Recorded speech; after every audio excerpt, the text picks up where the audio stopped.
المطلب الثاني في نسب الاسم ومواضعه. ikkinchi matlab bo'lim ismning nasb bo'lishi va uning o'rinlari haqida. Mhm. الأصل في نسب الاسم أن يكون بفتحة وينوب عنها ألف في الأسماء الخمسة وكسرة في جمع المؤنث السالم وياء في المثنى وجمع المذكر السالم نحو احترم أمك وأباك وعماتك وأخويك والأقربين. Ismni nasb bo'lishida asl alomat u fatha bilan bo'lishidir va undan asmoi xomsada, ya'ni 5 ismda alif o'rinbosar bo'ladi. Jam muannas solimda kasra, ikkilikda va jam muzakkar solimda yo o'rinbosar bo'ladi. Misol uchun ihtarim ummaka mana fatha bo'lyapti, abakada alif bilan bo'lyapti, ammatikada kasra bilan, axovaykada va aqrobinada yo bilan. Mhm. Onangni, otangni, ammalaringni, eh, axovayka aka-ukalaring va yaqinlaringni hurmat qil. Mhm. وينصب الاسم إذا كان مفعولا به أو مفعولا مطلقا أو مفعولا لأجله أو مفعولا فيه أو مفعولا معه أو مستثنى بإلا أو حالا أو تمييزا أو منادا أو خبرا لكان وأخواتها أو اسما لإن وأخواتها. Ism agarda maf'ulun bihi bo'lsa yoki maf'ulun mutlaq li ajlihi fihi ma'ahu yoki mustasno illa bilan yoki hol tamyiz munodo yoki anana xabari sheriklari bilan yo inna va sheriklarining ismi bo'lsa nasb qilinadi. Va Mhm. fihi asharatu mabahis va bunda 10 ta mabhas ya'ni bo'limlar bor ekan, qismlar. Mhm. المبحث الأول في المفعول به. برنت مبحث مفعول به حقيقيا هو اسم دل على ما وقع عليه فعل الفاعل ولم تغير لأجله صورة الفعل نحو يحب الله المتقن عمله. مفعول به unga dalla ya'ni uni foilning fe'li uni ustida voqea bo'lgan narsaga dalolat qiladigan ismdir va o'sha fe'lning surati u sababidan o'zgarmagan ism. Shu bilan birga. Misol uchun Alloh taolo amalini puxta qilganni yaxshi ko'radi.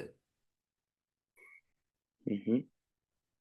ويكون المفعول به ظاهرا كما مثل وضميرا متصلا نحو أرشدني المعلم وأرشدك وأرشده. مفعول به ظاهر اسم bo'lishi ham mumkin misordagi singari Nima yoki uchun savol bersam bo'ladimi? Uzr. Mhm. ولم تتغير لأجله صورة الفعل ده nimani qasd qilyapti? Fe'lni surati agar o'zgarsa, undan keyingi so'z noibi fa'il bo'lib qoladi-da, garchi fa'ilni ish harakati ustida sodir bo'lgan bo'lsa ham. Mm. Masalan, doriba zaydun desam, ana shu gapdagi zaydun ham ma waqa alayhi fi'lul fa'il da o'zi. Ismun dalla ala ma waqa alayhi fi'lul fa'il. Fa'ilning ish harakati ustida sodir bo'lgan so'zga dalolat qilayotgan ism, narsaga dalolat qilayotgan ism. To'g'rimi? Urush uni ustida zayd sodir bo'ldi. Lekin undan oldingi fe'lning surati o'zgargan, majhul qolipga o'tkazilgan. Shuning uchun biz uni maf'ulun bih demaymiz. Demak, ikkita sharti borda maf'ulun bih bo'lishini.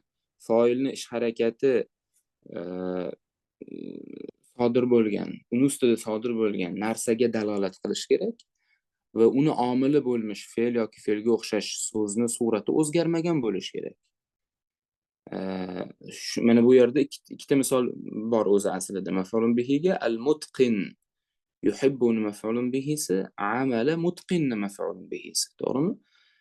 Hozir fe'lni surati o'zgarmagan. Asl fe'l shunaqa yuhibbu bo'ladi. Agar o'zgarsa yuhabbu deb aytilishi kerak majbur siyg'ada. Mutqinni ham siyg'asi o'zgarmagan deyiladi. Agar siyg'asi o'zgartirilsa mutqon bo'lishi kerak edi. Ismi maf'ul siyg'asida aytishimiz kerak. Shunda al-mutqanu amaluhu derdikda, u maf'ulun bih bo'lishdan chiqib ketardi.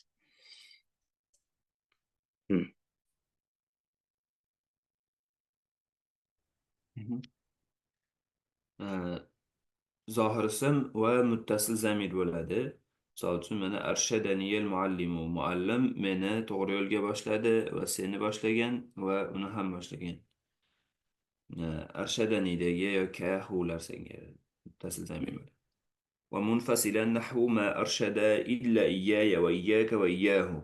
ومنفصل أجرgan zamir ham bo'ladi. Misol uchun u meni va seni va unigina to'g'ri yo'lga boshlagan degisiga. وإذا نصب الفعل ضميرين وجب فصل ثانيهما في نحو ملكتك إياك إلا إذا كان الأول أعرف أو كان للغيبة واختلف لفظهما ويجوز الوصل والفصل. فتقول الدرهم أعطيتكه وأعطيتك إياه أو أعطيته إياك وبنيت الدار لأبنائي وأسكنتهموها أو أسكنتهم إياها.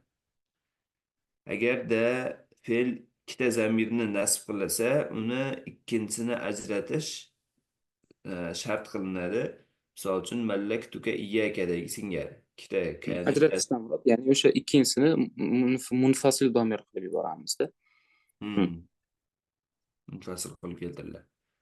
Lekin agar birinchisi ma'rifaroq bo'lsa yoki bo'lmasam ikkovsi ham g'oyba uchun, ya'ni g'oyib zamirlar Bo'lsa-yu, lafzlari har xil bo'lsa.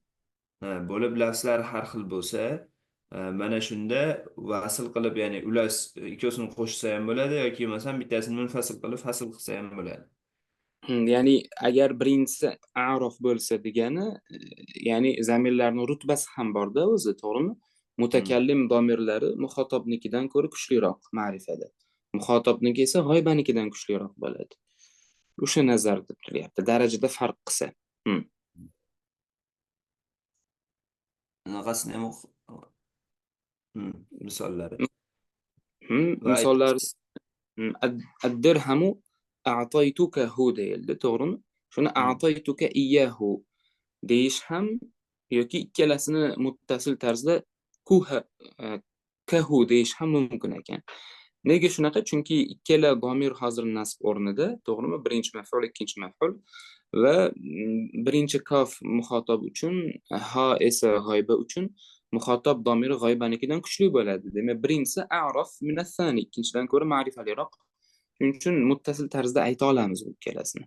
Lekin mana bu misolda mallaktuka iyyaka ikkalasi ham muxotob domiri bo'lgani uchun ular rutbada farq qilmayapti-da. Shuning uchun ularni mallaktuka ka deyish mumkin emas. Albatta ajratish shart bo'lyapti. Va a'taytuka iyyahu, demak a'taytuhu iyyaka. Agarda hu domirni mana e'tibor berdi, birinchi keltirsak, munfasil qilib keltiryapmiz. Ya'ni a'taytuhu ka deb muttasil qilish mumkin bo'lmaydi bu holda. Shuning uchun ikkinchi misol yo'q. Banaytu ad-dara li abna'i wa askantuhumuha. Bu o'rinda endi mana bu ikkinchi misolga, ikkinchi holatga misol keltirilyapti. Ikkala nasb o'rnidagi domir ham g'oyba uchun hum hamda ha va ularning lafzlari har xil. Hum muzakkar ko'plik uchun, ha esa muannas birlik uchun ishlatilyapti. Shuni ham ikki xil aytish mumkin. Ikkalasini qo'shib humuha deyiladi. Humudagi vavul ishba' i'robda o'rni yo'q uni.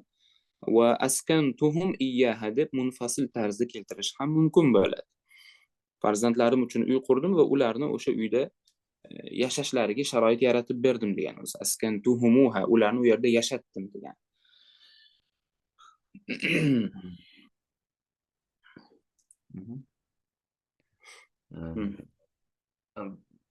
Mana sinosgani ham o'qib qo'yamiz, a'rofniki. O'sha bu hoshiyada hozirga aytilgan narsada domirul mutakallim a'raf min domiril muxotab va hada a'raf min domiril g'oib. Mutakallimni zamiri muxotobnikidan, unisi esa g'oibni zamiridan kuchliroq ekan. كما يجوز الأمران في خبر كان نحو الصديق كنته أو كنت إياه.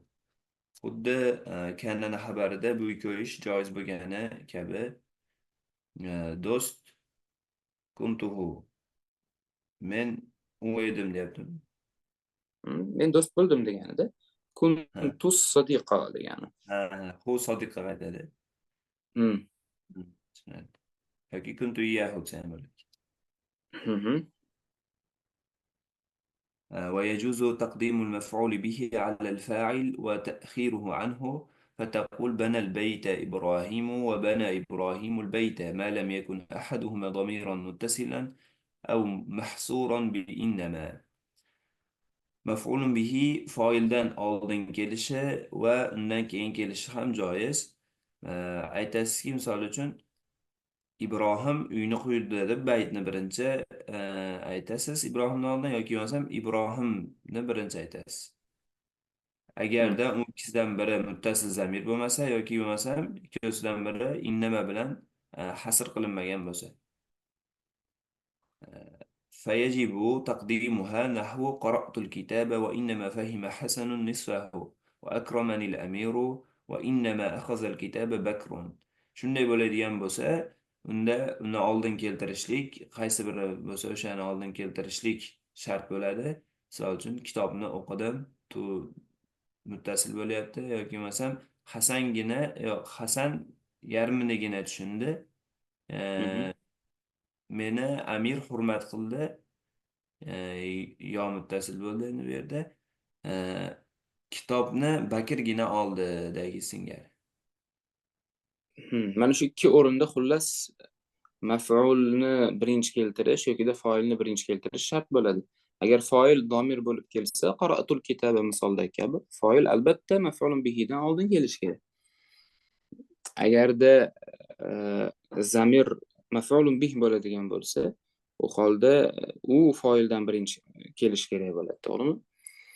Va maqsurun alayhiga ham bog'liq. Maqsurun alayh maqsurdan keyin keladi. Innama tarkibida kelsa agar, shunga ko'ra innama fahima hasanun nisfahu degan gapda fahm, ya'ni fahima hasan bu maqsur, maqsurun alayh nisfahu bo'lyapti. Shuning uchun albatta uni foildan keyin keltirish kerak bo'ladi. Agar va innama fahima nisfahu hasan desak, ma'no qanaqa bo'lardi, Ismoil?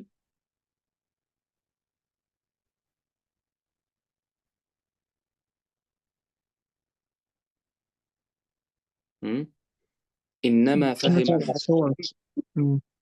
إنما فهم حسن نصفه desak, Hasan kitobni faqat yarmini tushundi degani bo'ladi. Endi innama fahima nisfahu Hasan desak, ma'no qanaqa bo'ladi? Faqat yarmini tushundi bo'ladimi? Yo'q, birinchisida faqat yarmini tushundi bo'ladi. Ikkinchisidachi nisfahu Hasandan oldin kelsa, shunda maqsur alayh Hasan bo'lib qoladida, kitobni yarmini faqatgina Hasan tushungan bo'ladi. Tushundingiz? Hukm, tushunish hukmi Hasanga cheklanilayotgan bo'ladi. Lekin nisfahuni keyin aytsak, Hasandan keyin aytsak, tushunish hukmi o'sha kitobni yarmigagina cheklanilayotgan bo'ladi. Uni Hasandan boshqalari ham tushungan bo'lishi mumkin. Lekin gap Hasanni faqatgina yarmini tushungani haqida. Innama akhazal kitab bakrun shuga misol berilyapti. Hozir bu o'rinda maqsurun alayh foil bo'lgani uchun maf'uldan keyin zikr qilinyapti. Maf'uldan keyin zikr qilinishi shart arabiy uslubga ko'ra. Tushunarli? Faqatgina Bakr kitobni oldi. Bakrdan boshqa hech kim kitobni olmadi degan. Agar innama akhadha bakrunil kitaba desak, ma'no qanaqa bo'ladi?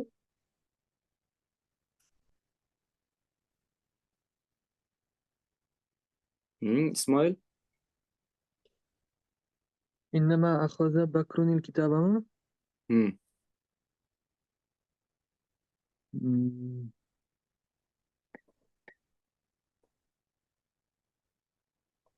Bakr faqat kitob oldi bo'ladimi?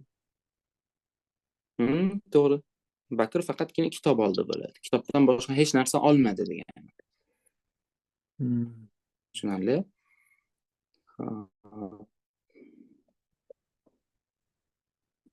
Davom etaveraylik. كما يجب تقديم الفاعل عند الالتباس نحو ضرب أخي فتاك. Xuddi foilni chalkashlik bo'ladigan bo'lsa, o'sha paytda oldin keltirish shart bo'lganidek, Shuni misol uchun xuddi dek demasdan shuningdek deb ketaveraylik birato'la. Hop. Shuningdek, foilni chalkashlik bo'ladigan bo'lsa, o'shanda oldin keltirish shart bo'ladi. Mhm. Misol uchun, doroba axi fatakada, ya'ni i'roblari taqdiriy bo'lgani uchun, Shunda kim urgan? akam fataka seni yigitingni urdi, Hmm, o'rtog'ingni. Shunaqa. To'g'ri. Agar doroba fataka axi desak, unda fatani biz nima deb aytamiz? Foil deb aytamiz. والمفعول إذا عاد عليه ضمير في الفاعل Garchi uzr, mutakallim buni iroda qilmagan bo'lsa ham shunaqa deyaveramiz biz. Xato bizdan emas, undan sodir bo'lgan bo'ladi. Masalan, gapiruvchi odam ba'zan o'sha doroba Musa, Isa ham shunga o'xshashda o'zi, to'g'rimi? Taqdiriy i'roblari bo'lgani uchun biz bilmaymiz o'zi i'rob nima degani? I'rob degani izhor, ya'ni muxotobga so'zni aynan qaysi o'rinda turganini bildirib turadi-da, shuning uchun ham unga i'rob deyilgan. Endi shu i'rob yo'q-ku, shu paytda asl o'rnida qolish kerak. Foil birinchi, maf'ul keyin aytilish kerak. Musa Isoni urgan bo'lsa, doroba Musa Isa deyish kerak. Lekin shu paytda haligi mutakallim doroba Isa Musa desa, biz xato tushunsak, xato bizdan emas, aslida mutakallimdan sodir bo'lgan bo'ladi.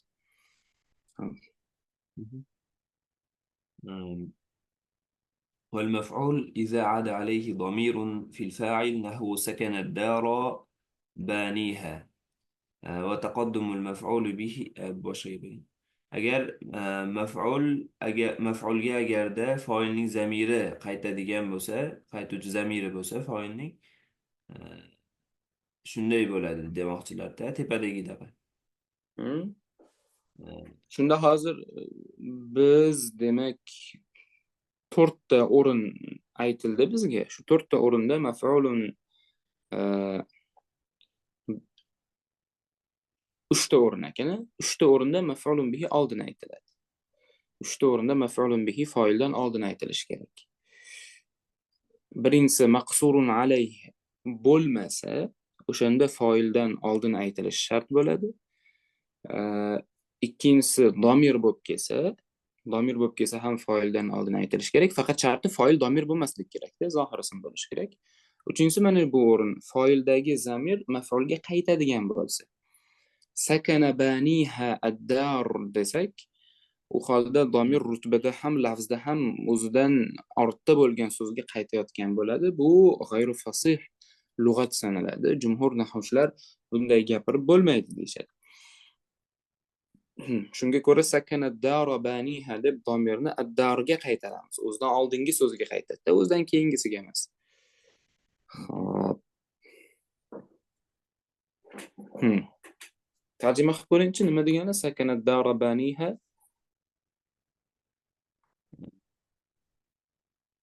Hovlida uni quruvchilari yashadi.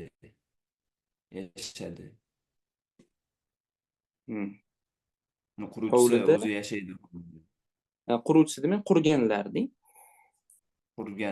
Qurganlar o'zi yashaydi.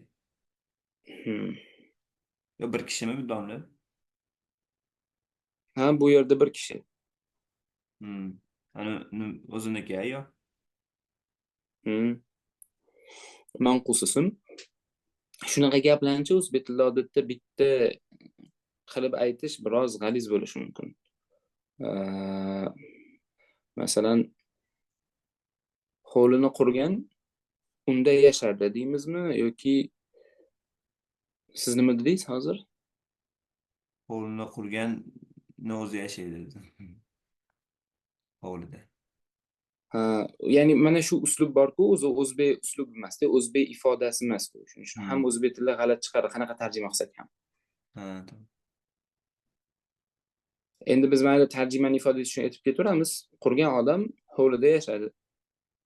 Hovlini kim qurgan bo'lsa, o'sha hovlida yashaydi degan. Shunaqa iboralar bilan ifoda etib ketaveramiz. وتقدم مفعول به على الفعل جائز بخلاف الفاعل ونائبه. مفعول به فعلdan oldin keltirish joiz, fa'il va noib fa'illarga xilofan. Hmm.